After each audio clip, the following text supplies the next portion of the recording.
I want you to imagine a country sitting on one of the largest oil reserves on Earth, and yet it is running out of time.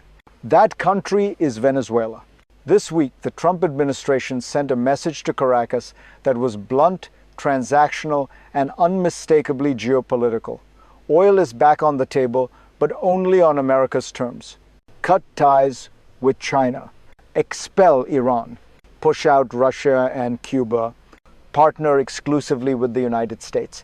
This is not diplomacy as we once knew it. This is power politics, stripped to its essentials. Oil is no longer just a commodity. It is leverage. It is pressure. It is a deadline. And behind the scenes, Washington believes Venezuela may only have weeks left before economic collapse forces a decision.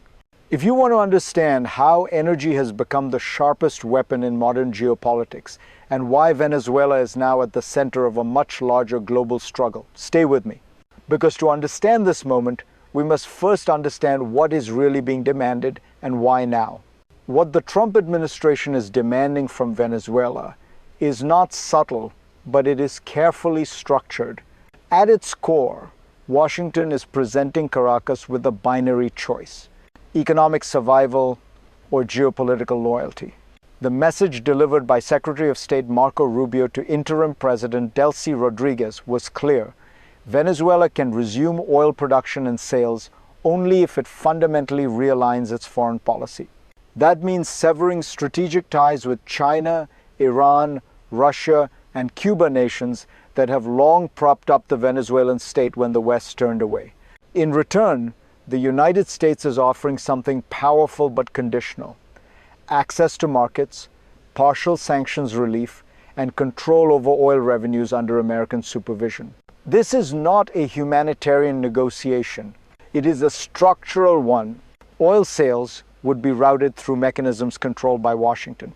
Revenues would be distributed for the Venezuelan people, as the administration puts it, not the regime, not corruption. And layered on top of this are secondary demands: free elections, the release of political prisoners, and cooperation against drug gangs. But make no mistake, those are downstream issues. The immediate priority is simpler and far more consequential. Remove America's adversaries from the Western Hemisphere, starting with Venezuela. And to understand why this pressure is happening now, we need to step back and look at how Venezuela arrived at this moment in the first place. To understand why Venezuela is now being cornered like this, we have to rewind the clock. For decades, Venezuela's oil wealth masked deep structural weaknesses. The country built its entire economic model around crude exports, while hollowing out institutions, diversifying little, and politicizing its energy sector.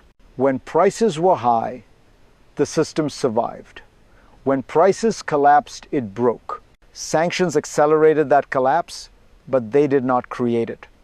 Long before Washington tightened the screws, Venezuela had already become dependent on external patrons. China provided loans backed by oil. Russia offered technical support and political cover. Iran helped evade sanctions. Cuba embedded itself in security and intelligence. This was not ideology, it was survival. But survival through dependency comes at a cost. Oil that could have rebuilt the country instead became collateral. Infrastructure decayed, production fell, revenue vanished into opaque channels. Now, the Trump administration believes the cycle has reached its breaking point. Without reliable oil sales, Venezuela's reserves are stranded. Its economy is suffocating. Time is no longer on Caracas's side. That is why Washington is acting now, not later. This is a moment when leverage is maximum, options are minimal, and pressure can reshape alignment. History shows us something uncomfortable but true. Countries at the edge do not reform because they are persuaded. They reform because the system collapses or is rebuilt by force. And that brings us to the first real flashpoint in this confrontation. The moment when pressure turned into crisis. The first real crisis did not arrive with a speech or a press release. It arrived quietly through calculations made in Washington. Trump administration officials came to a stark conclusion. Venezuela could only survive a few more weeks without liquidating its oil. Not months, not years, weeks. That assessment changed everything. Suddenly, sanctions were no longer just punishment. They became a countdown. At the same time, U.S. naval forces increased their presence off Venezuela's coast, not as a prelude to invasion, but as a signal, a reminder of who controls the surrounding space, the shipping lanes, the exits. Then came the offer. Tens of millions of barrels already extracted, ready to sell, but only under American control. The money would not flow to Caracas, it would flow through Washington. This was the moment pressure became irreversible. For the interim government, the choice narrowed dramatically. Accept the terms or watch the economy collapse in real time. No allies could replace the scale, speed, or legitimacy of access to the US market. If you're following this story closely, this is where it turns from abstract geopolitics into raw power. Because once oil becomes a lever pulled externally, sovereignty becomes conditional. And that leads us to the most important question of all. What system is actually being rebuilt behind the scenes? What is unfolding here is not just a negotiation over barrels of oil. It is the reconstruction of a system, one designed to shift control without formally changing borders. At the center of this system is control over cash flow. By insisting that oil revenues be managed under American oversight, Washington is effectively separating Venezuela's economic engine from its political core. The state may exist, but the money that keeps it alive is rerouted. This is how modern power works. Sanctions alone isolate, but sanctions combined with selective access create dependency. The Trump administration is offering Venezuela a narrow economic lifeline, tightly managed, reversible, and conditional. Compliance is rewarded with stability. Defiance is punished with collapse. Just as important is exclusivity. Partnering only with the United States on oil production is not about efficiency. It is about removing competitors from the system entirely. China loses its leverage. Russia loses its foothold. Iran loses its workaround. Cuba loses its protective umbrella. What replaces them is not freedom, but hierarchy. The United States sits at the top setting terms, monitoring compliance, deciding when pressure is eased or reapplied.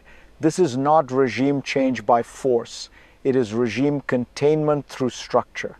And once a country's economy is rewired this way, reversing it becomes extraordinarily difficult. But systems like this always generate resistance. And that resistance is now pushing this confrontation toward a second, more dangerous peak. The second crisis is not unfolding in Caracas. It is unfolding across borders and inside alliances. For years, Venezuela served as a strategic node for America's rivals. Oil flowed east, influence flowed back. China secured energy. Russia gained proximity. Iran tested the limits of sanctions. Cuba embedded itself deep within the state. Now, that entire network is under threat. By demanding that Venezuela expel foreign adversaries, the Trump administration is not just pressuring a government, it is dismantling a geopolitical ecosystem. And ecosystems do not disappear quietly. Every barrel redirected to the United States is a barrel denied to others. Every contract rewritten weakens a rival's position in the Western Hemisphere. That is why this moment matters far beyond Venezuela. This is escalation without headlines. No missiles, no declarations, just leverage enforced by presence and timing. Inside Washington, officials believe the military buildup offshore is enough, not to attack, but to remove doubt, to make clear that delay carries consequences and that alternatives are closing fast. For Caracas, this creates a dangerous squeeze. Comply too slowly and the economy collapses. Resist too openly and pressure intensifies. There is no neutral ground. This is the second peak, where structural pressure meets strategic fear. And when that happens, the cost is rarely paid by governments alone. It is paid by people, which brings us to the most overlooked part of this story, how all of this lands on you and on ordinary Venezuelans caught inside the system. If you are an ordinary Venezuelan, This confrontation does not feel abstract. It feels immediate, personal, exhausting. When oil revenues freeze, it is not diplomats who wait in line. It is you. You feel it in shortages, in hospitals without supplies, in wages that evaporate before the month ends. And now, once again, the future of your country is being negotiated far above your head in meeting rooms in Washington, in quiet conversations with oil executives, in strategies designed for stability, not dignity. The administration says oil money will benefit the Venezuelan people.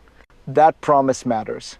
But promises only matter if they translate into food, medicine, and work. For you, this moment is not about China or Russia or the United States. It is about whether the lights stay on, whether borders close or open, whether hope returns or leaves again.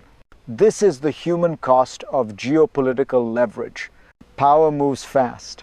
Lives absorb the shock slowly. And if this strategy succeeds or fails, it will reshape not just alliances, but generations. If this analysis helps you see the system more clearly, share it. These stories matter. Because the next impact does not stop at Venezuela's borders. What happens in Venezuela does not stay in Venezuela. Oil markets are global by definition. A shift of tens of millions of barrels does not just change one balance sheet, it alters flows, prices, and leverage far beyond the Caribbean. When supply is redirected, someone else absorbs the loss. For China, this is a warning shot. Energy security built on political relationships is fragile when those relationships can be broken under pressure. For Russia and Iran, it is something more alarming. Proof that the United States is willing to actively roll back their presence in the Western Hemisphere, not rhetorically, but materially. This is why Washington sees Venezuela as a test case. If this model works, sanctions, pressure, controlled access, strategic exclusivity, it becomes replicable, not everywhere, but where vulnerability meets dependence. Allies are watching closely, so are rivals. Not because of Venezuela itself, but because of the method being used. Geopolitics is entering an era where power is less about conquest and more about system design. Who controls revenue streams? Who sets conditions? Who decides when relief arrives? And once systems change, behavior follows. Which leaves us with the hardest question of all. Where does this road lead? Because the future of Venezuela now branches into three very different paths. There are three futures now on the table for Venezuela, and none of them are simple. The first is conditional recovery. Caracas accepts Washington's terms. Foreign adversaries leave. Oil flows west. Sanctions are selectively eased.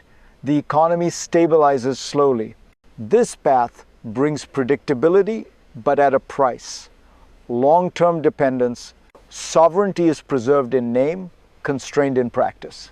The second is managed stagnation. Venezuela cooperates partially, delays reforms, negotiates constantly. Oil sales resume in limited form, but uncertainty never lifts. Investment stays cautious. The country survives, but does not rebuild. Time passes. Potential is wasted. The third is systemic collapse. Negotiations fail. Pressure intensifies. Oil remains stranded. Inflation returns with force. Social strain deepens. In this scenario, change still comes, but through breakdown, not design. History tells us something uncomfortable. Great powers prefer the first outcome, tolerate the second, and fear the third. But for the people inside the system, the difference between them defines a generation. This moment is not just about Venezuela's choices. It is about how the world is being reorganized quietly, structurally, relentlessly. And that brings us to the final insight. Because what is happening here is not an exception. It is a preview. This story is not really about Venezuela. It is about the future of power.